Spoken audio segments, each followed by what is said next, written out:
Hey everyone, and welcome back to our final episode of Season 3. I'm Dr. Kola B. We've journeyed through the complexities of modern dating, the shadows of avoidant attachment, the echoes of our past wounds, and the courageous path toward healing. We've explored why we chase unavailability, why peace can feel boring, and why connection often feels like a test. And now we arrive at the heart of it all. Beyond the awareness, beyond the understanding, lies the real work. The active, conscious, and often uncomfortable practice of building and sustaining genuine emotional intimacy. We often talk about finding the right person, but we rarely talk about the skills required to stay with them, not just physically, but emotionally. How do we stay present when conflict arises? How do we stay open when vulnerability feels terrifying? How do we navigate the inevitable discomforts of deep connection without resorting to our old patterns of shutting down, running away, or anxiously demanding reassurance? Because here's the truth I want to leave you with this season. Love isn't just about finding the right person. It's about becoming the person who can stay present, stay authentic, stay regulated, even when your instincts scream run. That capacity to stay is the bedrock of real, lasting intimacy. Today, we're not just diagnosing patterns, we're building the bridge from awareness to action. We're talking about the practical skills, the mindset shifts, and the profound courage required to do the real work of emotional intimacy. 1. Defining real intimacy, beyond the honeymoon. First, let's redefine what we're aiming for. Pop culture often portrays intimacy as the constant spark, the effortless merging, the dramatic declarations.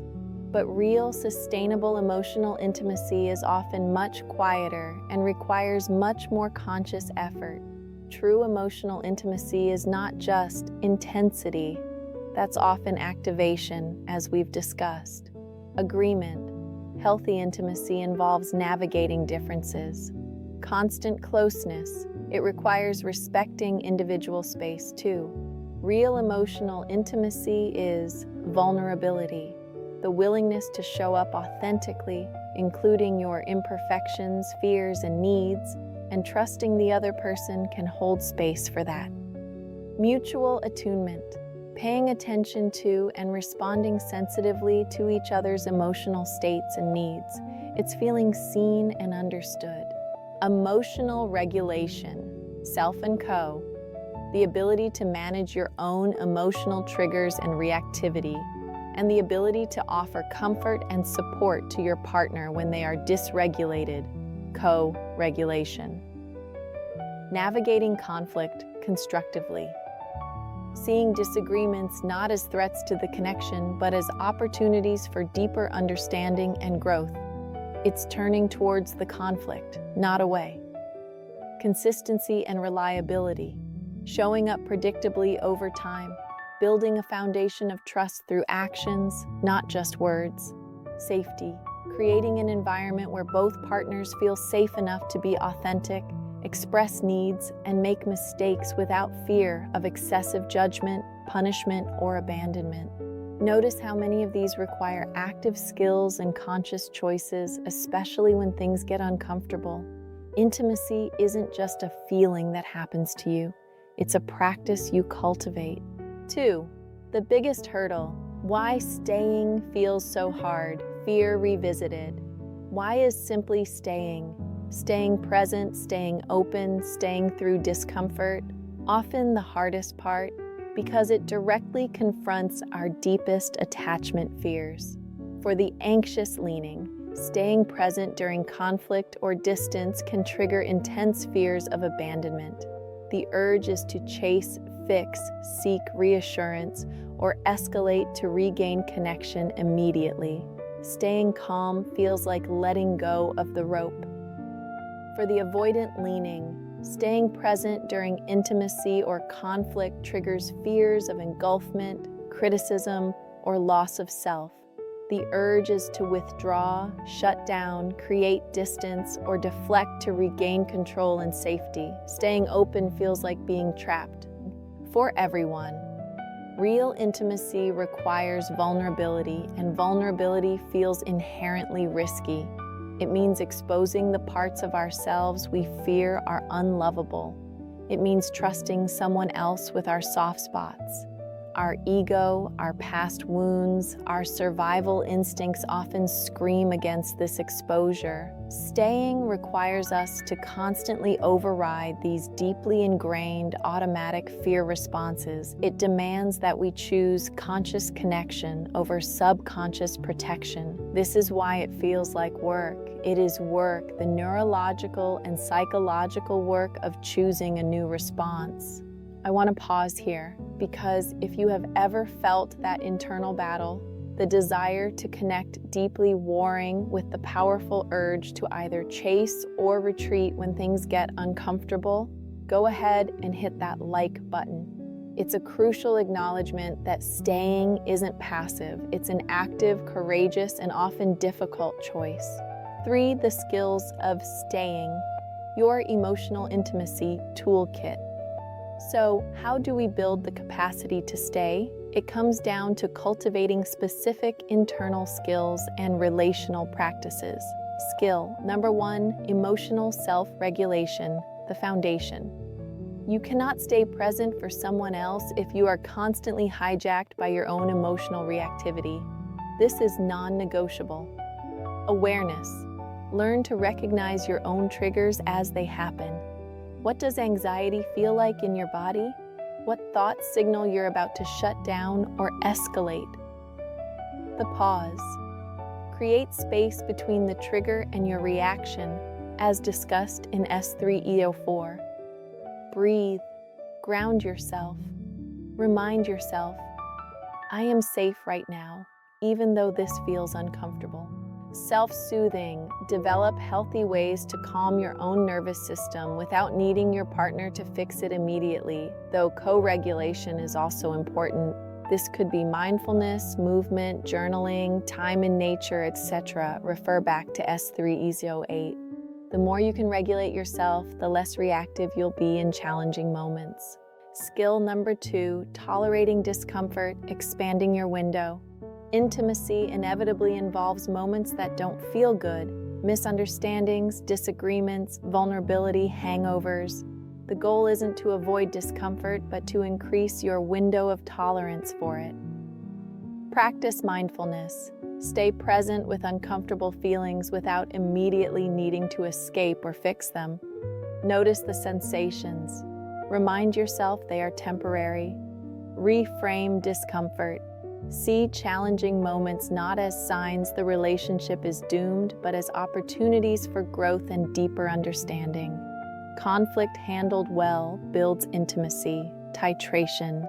Take small risks in expressing difficult feelings or needs, and notice that you survive. Gradually increase your capacity to stay in slightly uncomfortable conversations. Skill number 3, vulnerability as a choice, not accidental exposure. Healthy vulnerability isn't just spilling everything. It's a conscious choice made in a context of relative safety.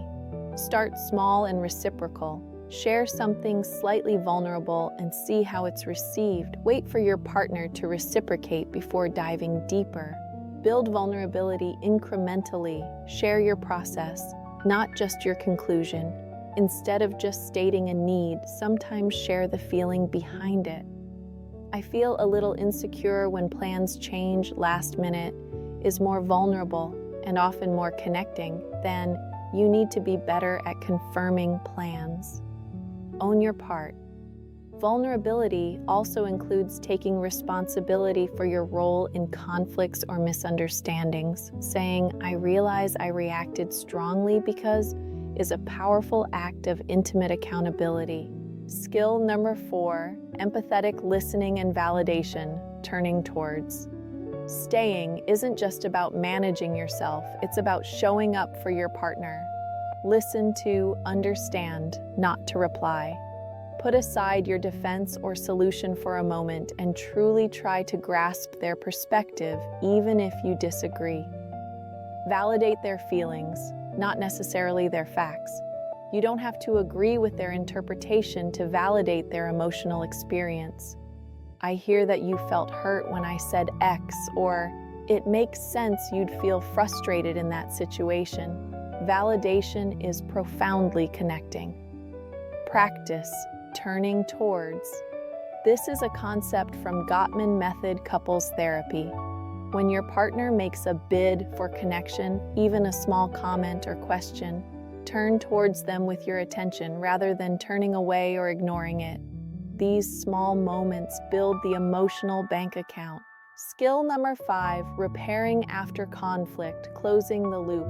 Disagreements will happen. The strength of the intimacy is often measured not by the absence of conflict, but by the ability to repair afterwards. Revisit, don't relitigate. Once both partners are calm, revisit the issue to understand each other's perspectives and needs better, not to re-argue who was right.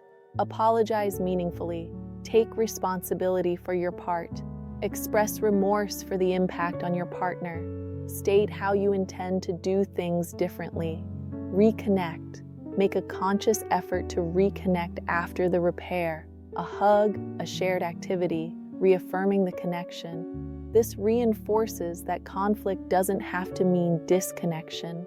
And if you are inspired to learn and practice these skills, if you believe that building real, lasting intimacy is worth the effort and the discomfort, then I invite you to hit that subscribe button. Consider it a commitment to becoming the kind of partner who knows how to truly stay. 4, the courage to choose connection. Overprotection. Learning to stay is, at its core, an act of profound courage. It's the courage to choose connection even when your protective instincts are screaming at you to build walls or run. It's the courage to be vulnerable even when you fear rejection. It's the courage to trust yourself and another person enough to navigate the inevitable challenges of real intimacy. This work is not about achieving perfection. There will be times you react, times you withdraw, times you stumble. The goal isn't flawless execution. The goal is conscious effort and willingness to repair. It's about recognizing that the safety of emotional distance is an illusion that ultimately leads to loneliness. Real safety is built moment by moment through the courageous, consistent practice of showing up for yourself and for the person you choose to share your life with. This is the evolution from simply understanding attachment patterns to actively shaping a more secure way of relating. It's moving from being a passenger driven by old fears to becoming the conscious driver of your relational life. 5, the reward, intimacy as home. And the reward for this work, it's not just a successful relationship in the conventional sense. It's the profound sense of coming home to yourself and potentially within a connection that feels deeply safe, authentic, and alive. It's the quiet joy of knowing you can be fully seen, imperfections and all, and still be loved. It's the resilience that comes from navigating challenges together and coming out stronger. It's the deep peace of a connection that nourishes you instead of draining you. That kind of intimacy isn't found by accident. It's built consciously, courageously, through the daily practice of learning to stay. This is Dr. Kola B. Thank you for joining me for this season's exploration of modern love, emotional distance, and the path to real connection. It takes courage to look honestly at our patterns and commit to growth. If this season resonated with you, provided clarity, or inspired you on your journey, please like this video and subscribe to the channel if you haven't already. Don't forget to hit that notification bell for future insights. Please share these episodes with anyone you think might benefit. And as we close this season, remember, the real work of love isn't just finding someone. It's learning how to show up, stay present, and build something beautiful and resilient, starting from within. Be brave, be kind to yourself, and keep doing the work. I'll see you next time.